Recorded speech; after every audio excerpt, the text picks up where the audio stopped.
ఇద్దమ్మా మనం క్రాస్ మొన్న పేపర్లో చూపించాం కదా, ఇట్లా మనం క్రాస్ రెడీ చేసుకొని ఉండాలి. ఈరోజు క్రాస్ కటింగ్ ఇలా రెడీ చేసుకొని మనం డైరెక్ట్గా క్లాత్లో పెడితే అప్పుడే మీకు రాదు. అందుకని ఫస్ట్ ఏంటంటే పేపర్ కట్ చేసుకొని ఇలా మనకి బ్యాక్ హ్యాండ్స్ అన్నీ తీసేస్తున్నాం కదా, ఇప్పుడు పేపర్ ఇలా క్రాస్గా పెట్టాలి.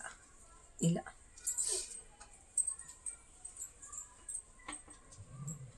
అక్కడ చంక డౌను అన్నీ మామూలే.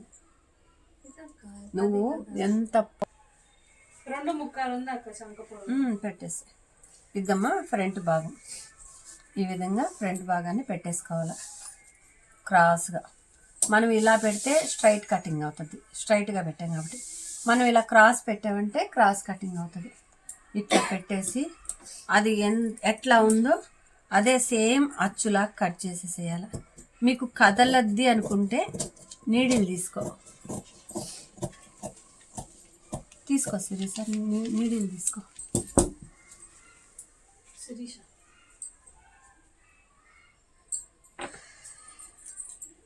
రెండు దాన్ని పెట్టేసుకుంటే ఇంకా మీ క్లాత్ కదలదు.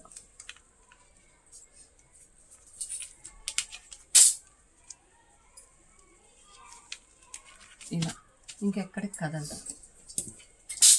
అప్పుడు మనం దీని వచ్చి కట్ చేసేసేయాలి.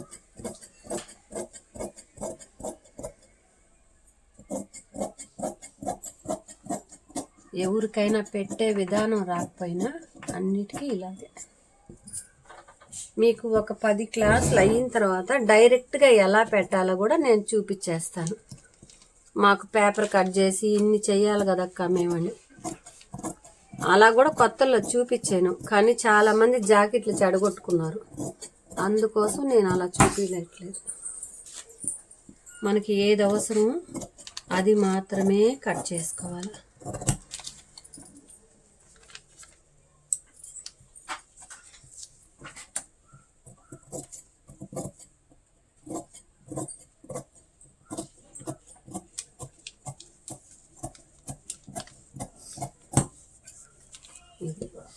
ఇక్కడ చుట్టుకొలుతుంది కదా, చుట్టుకొలతగా డాట్ పెట్టుకోవాలి. ఇప్పుడు ఈ గుండె సూదులు తీసేస్తాం.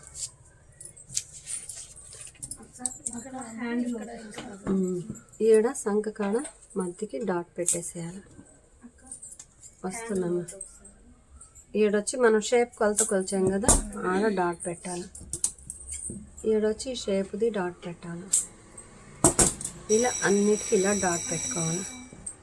డాట్ పెట్టుకొని ఈ రెండు జాగ్రత్తగా పెట్టుకోమా.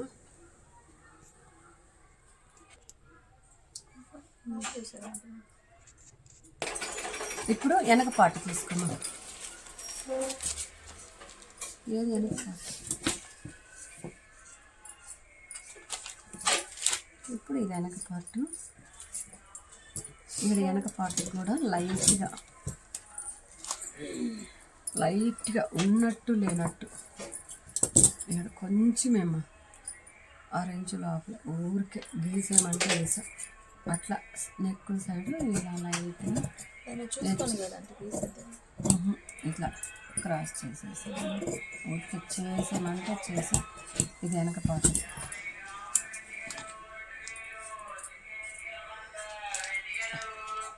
ఇప్పుడు ఇది ముందు పాటు.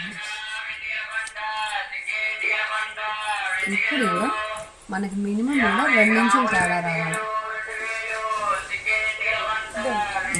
ఇది వెనక పార్టు, ముందు పార్టు. ఇప్పుడు షేప్ పట్టీలు మళ్ళీ క్లాస్గా చెప్తాను.